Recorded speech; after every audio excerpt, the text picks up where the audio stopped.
A Florida Atlantic University professor sounding the alarm tonight. He says if the algae bloom we've heard so much about and seen so much of in Palm Beach County now continues to grow, it could have a huge impact on some of what you eat and where you play. And he invited News Channel 5's Boca-based reporter Charlie Keegan to his lab.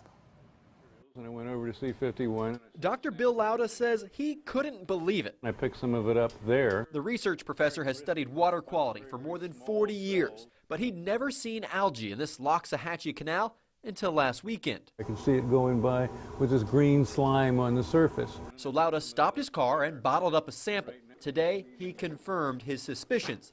The green stuff he found is the same ugly blue-green algae now showing up from Fort Pierce to Lake Worth. I've been worried about Lake Worth Lagoon potentially having algal blooms much like the Indian River Lagoon. So here's what it looks like, but if it continues to grow out on our waterways, what does it mean for you?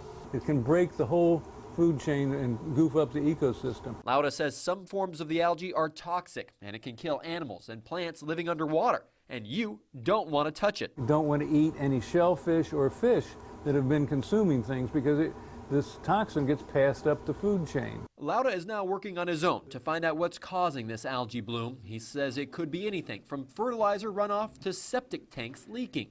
His plan is to share what he learns with county leaders to help them address the growing problem. I hope that this is a one-time small event and it's not a harbinger of the future. In Boca Raton, Charlie Keegan, WPTV News Channel 5.